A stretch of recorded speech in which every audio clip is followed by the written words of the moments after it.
churches have some sort of live stream for their Sunday services. But could you be doing more? Are there ways that you can incorporate streaming and podcasting into the ministry of your church? Today, we're talking about how you can take your church's podcasting and live streaming to the next level. Hey friends, welcome to another episode of the Church Juice Podcast. Whatever your title or role is in your church, this show is designed to give you the marketing tools, resources, and community that you need to be successful. My name is Brian Haley, and I'm joined, as always, by my awesome co-host, Jeanette Yates. Hey, Jeanette. Hi, I'm also highly caffeinated. That's good. Yes. Caffeine's good. Yes. Okay. All things live streaming and podcasting. As you're aware, podcasting is one of my favorite things. So I love talking about that. We're kind of talking about these things interchangeably because I don't want to say anything, but most things that you live stream with video, Facebook, YouTube, Instagram, you can also turn into a podcast. So we're kind of incorporating those together today.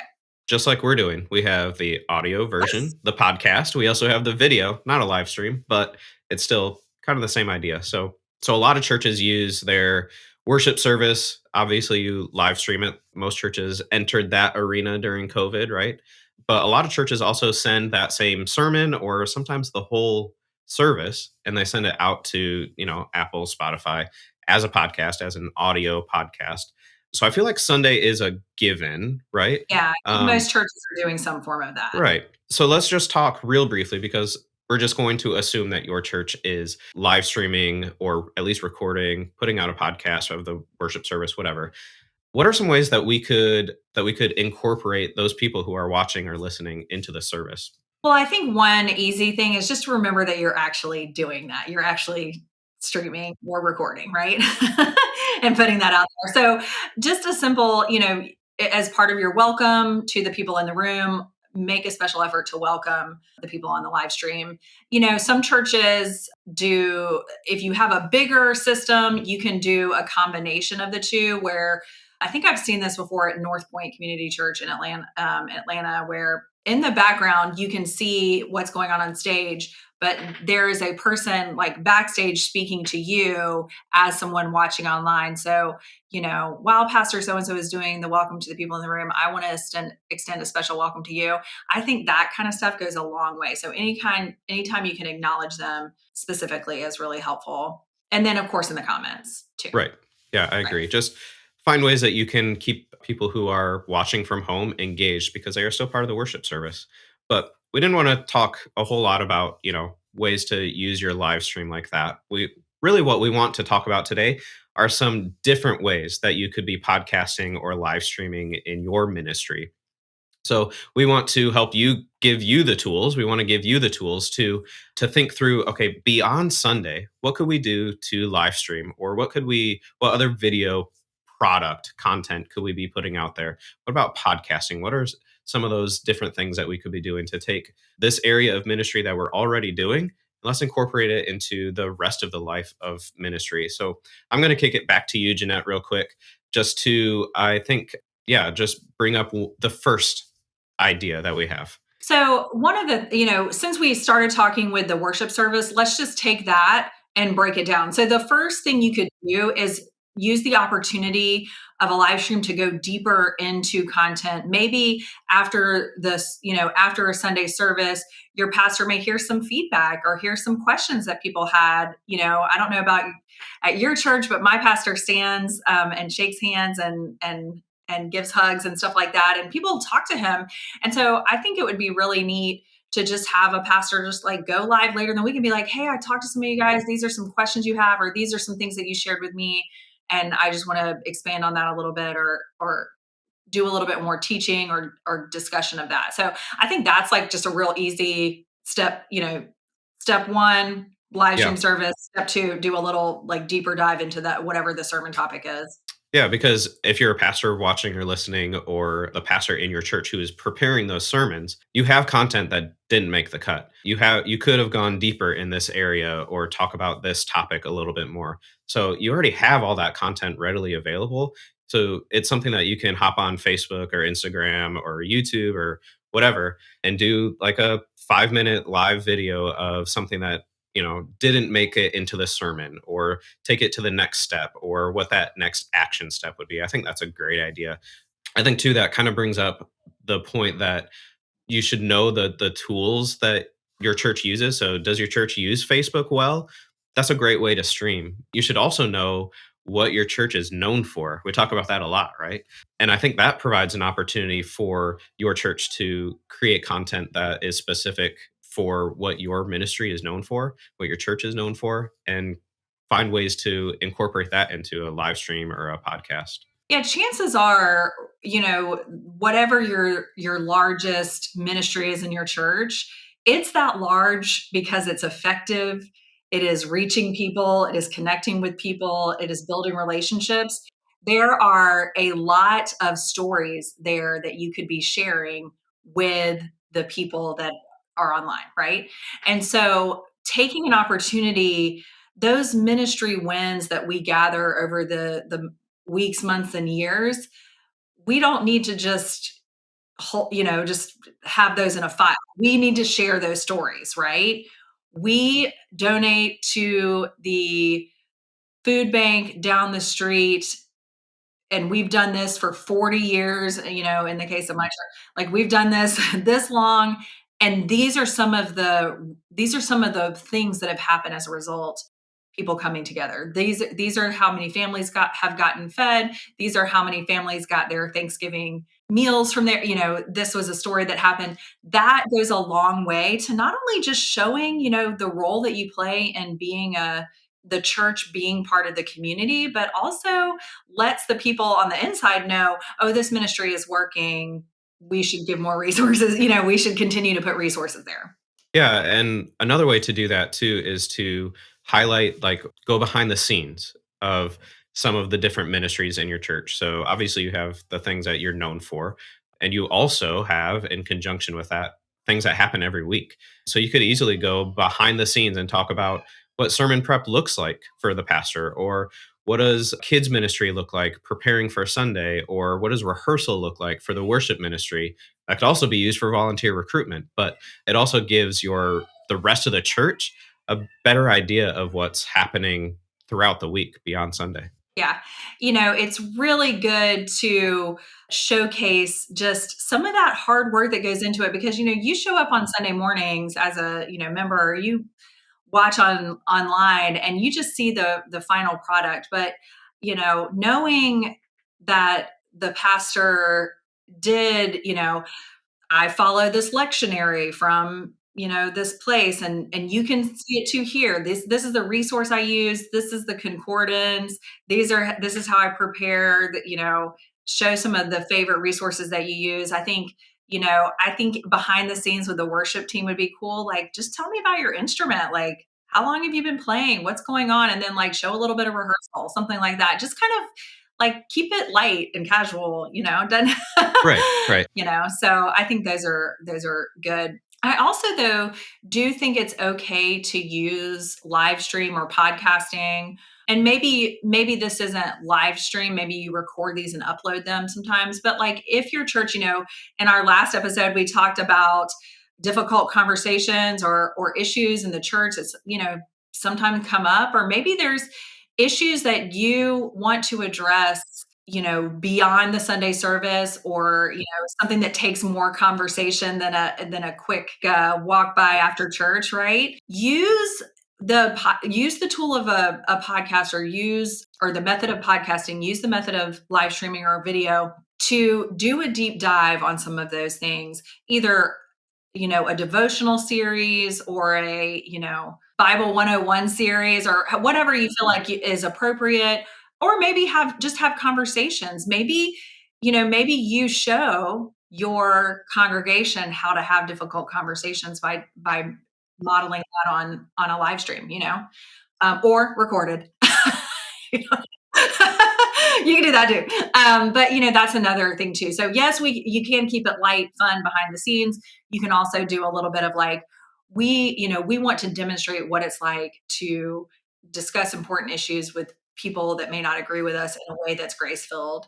And I'm here with my friend today. We're going to talk about XYZ, Yeah. that kind of stuff.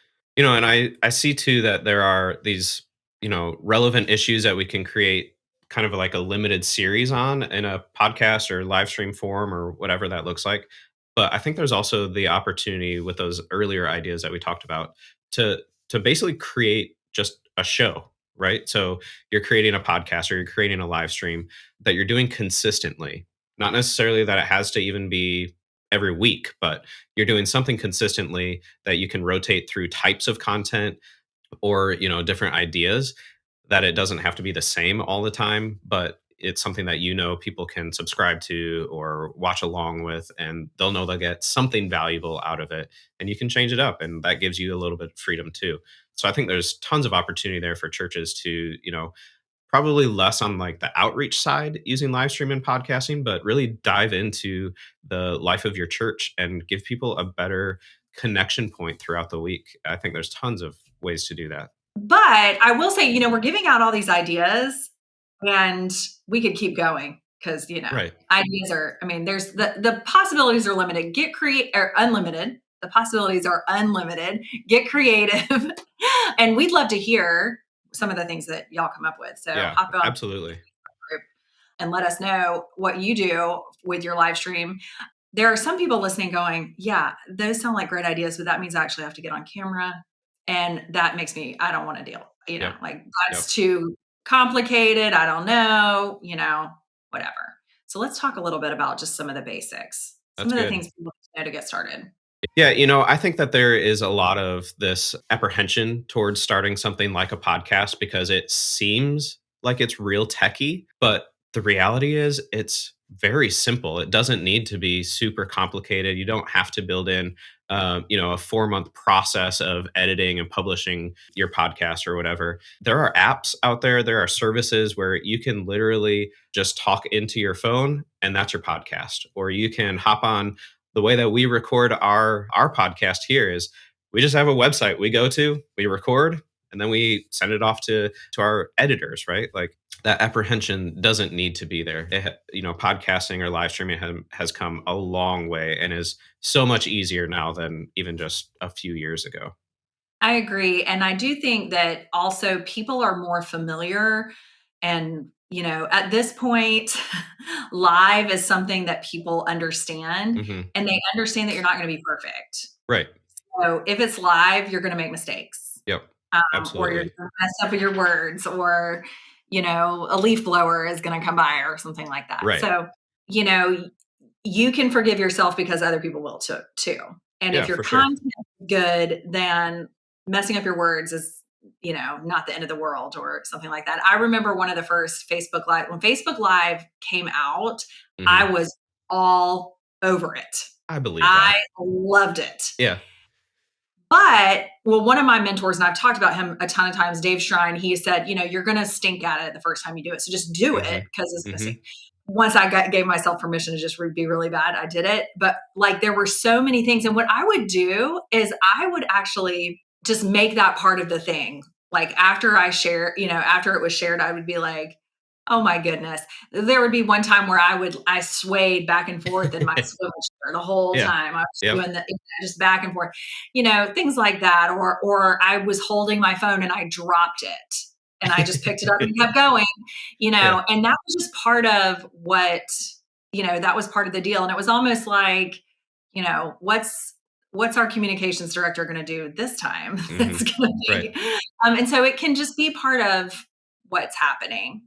And worst case scenario, you just go delete that thing. That's true. Yeah. Then only a few people saw it. It's fine. Yeah, I think there's, especially outside of Sunday, there's that freedom with something that's live that it's raw and, unedited. And so I think you have a lot more freedom when you're just hopping on Instagram or Facebook to be real. And that gives you a lot of opportunity for, like you were saying, like trial and error and just mess up. It's not going to be great the first time. It's all right. You just keep at it and, like with anything, you get better, right? Yeah. I Hopefully. Yeah, You hopefully. will, you will. I guess Yeah. I know that a lot of every communicator I know has a lot on their plate. Everyone feels overworked, like there's a million things that they could be doing. So how do they spend their time? How do I add this podcast or this live stream idea into my regular work? And I think the answer there is that this should be a way that you are repurposing the content that you have. So beyond the sermon, or whatever behind the scenes of the sermon, preparing for the sermon, that's content that's already there. The other things that you could be doing with your podcast or your live stream, those are ways that you could turn into blog content, or take your blog content and create audio or video out of it. So find ways to repurpose the content that you're creating here. Exactly. I think, especially if you're just dipping your toe in the water of this, Hmm. do the stuff that just use the stuff that you already have. The sermon, the sermon prep, the worship prep, all that stuff is already going on. Just open up the live stream on it, Yeah. right? Yeah. And then, there's a few basics though. We struggle with some of these. So I just wanted to kind of I actually, Facebook had an article I found just about like, these are just some basic things that Yeah. you want to think about. And so I thought I'd just real quickly, as we start to wrap up here, just kind of hit some of the things. We always do this. Brian and I do this whenever we get logged in here every week, is like, are we on do not disturb? Like, is our, Right. are the notifications on our side turned off so that we're not getting dings and phone Yep. rings and stuff? So that kind of stuff. Of course, make sure you have a strong connection. I mean, that's obvious. One of the things they say is stay, when you open a live stream, you need to stay for a few minutes. Like Hmm. you need to stay and kind of hang out there, right? Yep. So that, because what happens when you go live, anybody that's following your page, or if you're going live in your Facebook group, anybody that's following your Facebook group, or if you're on Instagram, anybody that's following you is going to get a notification that you're live, but it's going to take a few minutes, Hmm. right? For them to get notified. And then, give it a few minutes. So that's one thing they say. And then I always try to, I don't want to clickbait anybody, but I try to let people know there's a place where you can put a little description Right. of is this like, we're just doing birthday shout outs, or is Yeah. this, your Advent devotional for today, for this week, Yeah. there's a, What to you know, expect. what Like, to expect. So yeah. put something in there. If you can, if it is a more relaxed behind the scenes kind of fun thing, maybe make it a little bit like, oh, I wonder what's happening. Mm. If it is something that they've grown to expect, then you want them to know this is your daily devotional, or this is, Right. whatever. And then I always like to make sure, as I'm closing out my any lives that I'm doing, that I'm actually giving people a CTA. Of course, we do that when we do a podcast, or when we're doing Hmm. our video for YouTube. We do that, but also tell people, like, do you want them to leave comments? Do you want them to sign up for something? Do you want them to donate? If you're talking about the behind the scenes of some ministry, do you want them to be involved in that in some way? Tell them something that you want them to do, and give them a call to action, Right. so that they know how to interact, and how to connect with you further. Well, that's a great point to end on too. I think that everything that we talk about in the church should have a clear next step. So every announcement that we make, there should be a clear next step, what you want me to do. When we end the sermon, what do you want me to do with that sermon? When we communicate anything, there should be a clear next step. And your podcast or your live stream or whatever is no different. Always give somebody that call to action, that next step that you want them to take, and explain what's going to happen too. I think that's a great idea, and something that I think a lot of, not just churches, but a lot of organizations miss out on too. And one last thing I Yeah. did, and one reason I put this at the very last thing on our list, because this is something that I need to do, because I did a live stream yesterday. Okay. I did a live stream yesterday, and there were people in the comments, and I was responding to them and engaging with them during the live stream. But of course, people are going to watch that later. They're going to check in. They might put a comment. You need to circle back to any comments that you have, or any live stream after the fact, periodically, just to make sure you didn't miss one or something. Because a lot of times people may, ask a question. We had several people asking questions after the fact that we need to go circle back and answer. And that's Right. just furthering that engagement on that particular post. Yeah, and it keeps the content going, beyond the 5 minutes that you're actually live or whatever. So that's great. Thanks for sharing those ideas. I appreciate it. So it gives me some ideas too for like my own church. And I hope that as you're watching or listening, that this was something that you've been thinking about maybe, or just trying to come up with some ideas and brainstorm a little bit. And hopefully that conversation we just had is helpful to you. All right, well, that is a wrap on today's show. You can find a link to the show notes in the description below the video. If you haven't already, make sure that you subscribe to the channel and turn on notifications. Then you won't miss any future shows. On behalf of Church Juice and everyone at Reframe Ministries, thank you for watching. See you next week when we discuss things to do to wrap up your year.